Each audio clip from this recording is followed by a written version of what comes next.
Hello everyone, welcome back to Itchy Feet AB Life Diaries. I'm your host AB, and right now I'm in my favorite part of India, the Himalayas.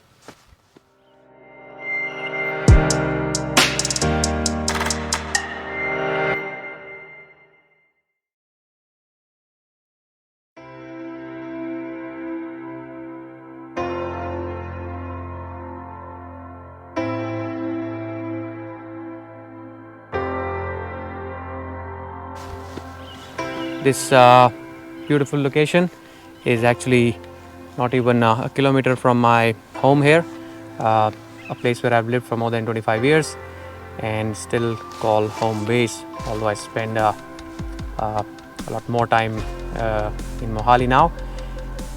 And what a fantastic setting to bring to you my promised review on the ownership of this fantastic bike, the Suzuki V Strom 650 XT.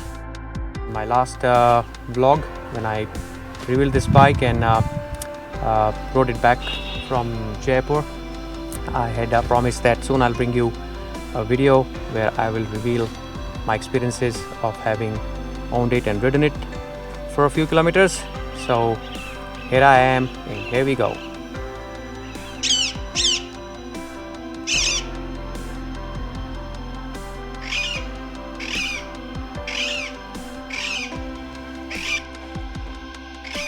इसकी आवाज़ बहुत ज़्यादा आ रही होगी इसमें.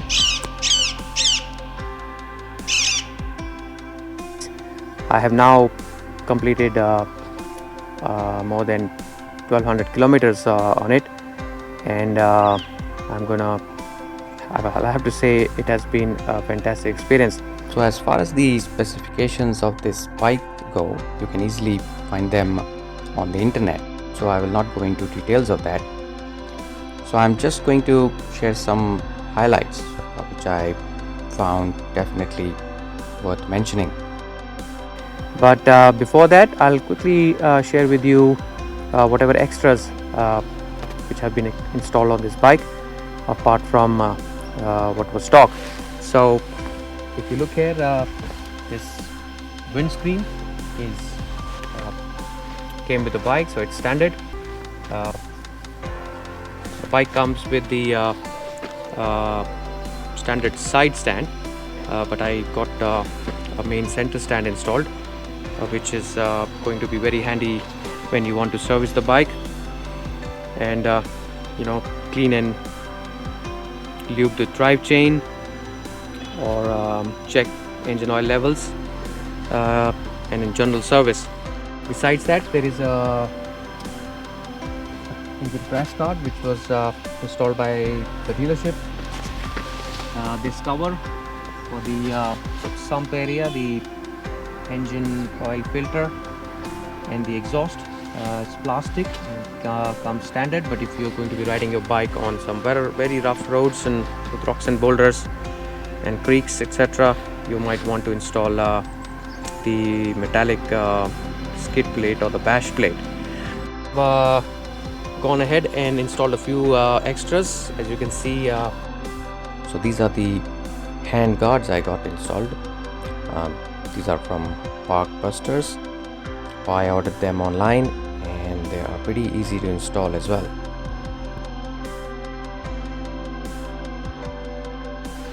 The main thing is are these luggage boxes which I got installed for long touring. Now these are installed by Suzuki because they offered them as well. Although I looked online and there were a few options available. They come in all sorts of types and designs, but this one I think is ones made by SW Motec, and Suzuki is getting them made with their own branding. These are the 37 liters on each side and 38 on top, which is quite sufficient for even long rides if you are someone who packs well. And there's one more thing which I got installed on this bike is this lower seat assembly. The original one looks exactly the same, but this is a lower seat assembly which brings the saddle height down by at least 2 centimeters. So for someone like me, this has been a bit more comfortable. I get my feet on the ground a lot better. So that's about it in terms of the extras, but there are all sorts of other mods available, I'm sure, for this bike depending on your needs. And one of them is for the handlebar. If you're someone who wants the handlebar a bit higher, you can go for the handlebar risers, which can not only bring the handlebar up a bit but also a bit forward, so you sit in a better position. So far I'm quite happy with the standard handlebar, but maybe, I don't know, in the future if I feel, I might want to go for that. And I've heard there is one certain mod which can go on this, which raises the handle, brings it forward, but you do not need to change the control cables, because these have enough room for this extended handlebar, but you might still want to check with the manufacturers. So as far as the riding and handling of this bike goes, I'm going to share a few things with you. As I said earlier, it has been an absolute pleasure riding this bike so far. When I started riding, I had just left the dealership in Jaipur, and the first day, I would say about 80% of the first day's ride was on the big highways. But then I was on the smaller roads, which were the district roads or state highways, and even small village roads. And I just absolutely enjoyed the handling, balance, the riding position, the posture. I'm not a very big, tall guy, and so that sense I have to say, very happy. I have loved being on this bike. It's very forgiving. The balance is fantastic. I had a decent amount of luggage in these cases since I was on a longer run back home, and it was amazing. So yes, handling perfect. It takes a bit of rough very easily. Speed bumps and potholes and whatever is thrown at it. And I realized in the course of these 2-3 days, I rode back to Mohali, and I think I did about 650 kilometers. Is that I was not getting tired on it at all compared to the other bikes I've ridden in the past.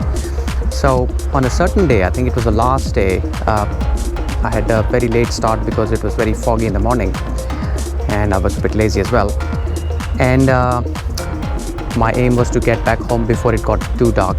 So I decided to keep riding as long as I could. And I realized I had been on the bike for 4.5 hours. And that was amazing because I didn't feel tired at all. Not only tired in the sense of riding, and I was on amazing back roads and district roads, and the scenery was fantastic. The weather was lovely. The sun was out, and but 4.5 hours, I would normally be sore on the backside and whatever. And I saw a cafe, so I pulled in. But otherwise, I was like, and I realized 4.5 hours. So yes, riding posture and also the seat comfort, I have to say, must be the reason. So far, so good. I mean, whatever I'd heard about this motorcycle, the reason I chose to go for it once it was launched in India has come true. I'm actually experiencing it and living it right now. So all in all, it has been a very satisfying experience owning this bike for not very long. I mean, I've just about to touch 1,500 kilometers actually. Bye bye. Bye bye, Karanji. Bye bye.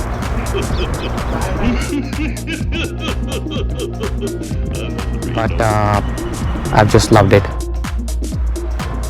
So as I usually do, I name the bikes I own and ride. And you'd remember from my previous vlogs, the Himalayan, the white colored Himalayan, has been named Snowy from the Tintin comics character. So yes, that's what I do. I try to find names from comics and cartoons and animated movies. And the reason for that is I love watching them along with my boys.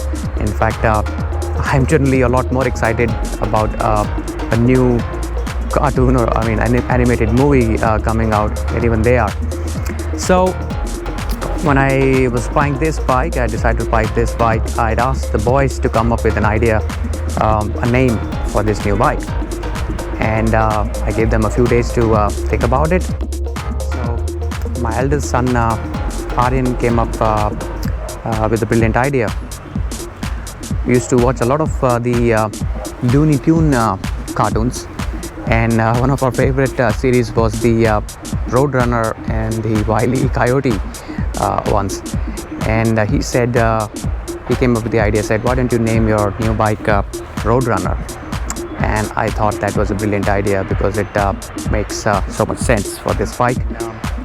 And for a certain reason, I mean, it sort of does give a look of that as well. If you remember the character, the Roadrunner, the bird. This pointy bit at the front, almost looks like the beak. And I was immediately, I just loved that, the suggestion. So here we are. This Suzuki V Strom 650 XT has been named Roadrunner. And very soon Roadrunner and I are going to set off on another adventure, which I will be revealing very soon. So stay tuned to the channel. Don't forget to subscribe if you haven't done so far, so that you keep getting notifications of my new videos. Stay safe, ride safe, and I'll see you soon.